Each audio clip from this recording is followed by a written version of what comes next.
Hello student, আজ পড়ব mental health নার্সিংয়ের 2 মার্কের প্রিভিয়াস ইয়ারের কোশ্চেন ইউনিট 4 থেকে। আগে পড়েছি ইউনিট 3। ইউনিট 4-এর first question, the 4 expect of Johari window. Johari উইন্ডোর 4 এক্সপেক্ট কী কী বক্স করে এখানে দেখানো হয়েছে। উপরে লেখা আছে নোন টু সেলফ, আর এই সাইডে লেখা আছে আননোন টু সেলফ। নিচেতে লেখা আছে নোন টু আদার্স, আর তার নিচেতে লেখা আছে unknown to others. Known to self এবং আননোন টু আদারে নোন টু আদারে কী লেখা আছে ওপেন সেলফে information about you that both you and other know. যে ইনফরমেশানটা আছে সেটা সে নিজেও জানে এবং অন্যরাও জানে।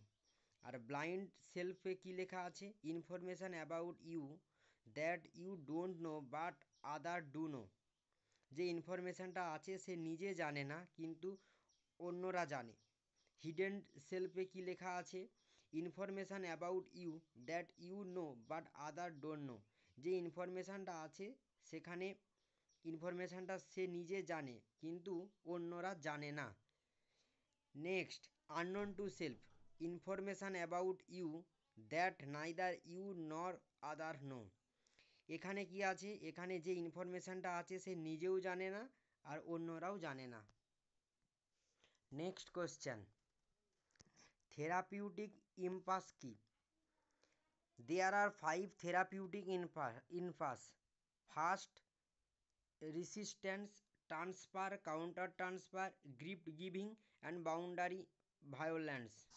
নেক্সট, কাউন্টার ট্রান্সফারের ডেফিনেশান কি? The counter transfer is defined as the conscious and unconscious response of the therapist to the patient.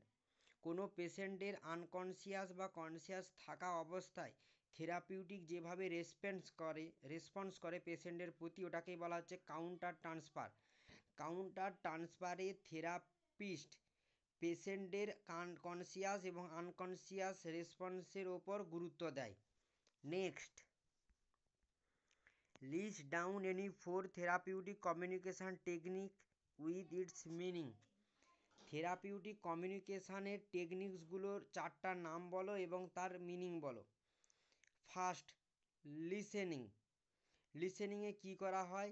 It is an active process of receiving information, response like eye to eye contact. লিসেনিংয়ে কী করা হয়? লিসেনিংয়ে nurse কী করে, পেশেন্টের I to eye contact করে এবং তার কী information আছে সেটা শোনার চেষ্টা করে। নেক্সট, ক্ল্যারিফিকেশানে কী হয়? পেশেন্ট নার্সকে কিছু বললে নার্স তার সেই প্রবলেমটাকে ক্ল্যারিফাই করে, এটাকে বলা হচ্ছে ক্ল্যারিফিকেশান।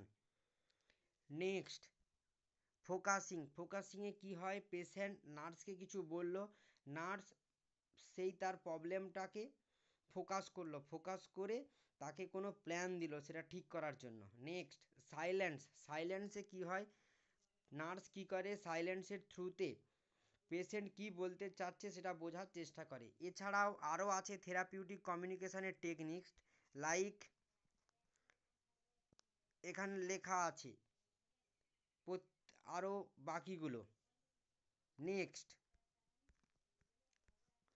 থেরাপিউটিক কমিউনিকেশানের ডেফিনেশান কি? In therapeutic communication the nurse direct the communication towards the patient to identify his current health problem, plan implant and evaluation the action taken. এখানে কি করা হয়? নার্স ডাইরেক্ট পেশেন্টের সঙ্গে কমিউনিকেশান করে এবং তার কারেন্ট যে হেলথ প্রবলেম আছে সেটা শোনে, তারপরে কিভাবে সেটা ঠিক হবে তার জন্য প্ল্যান দেয়। এটাকেই বলা হচ্ছে থেরাপিউটিক কমিউনিকেশান। আশা করি আজকের ভিডিওতে তোমরা ইউনিট 4-এর টোটাল যে 5টা কোশ্চেন আছে ওগুলো তোমরা বুঝতে পেরেছো। ওকে, থ্যাংক ইউ সো মাচ।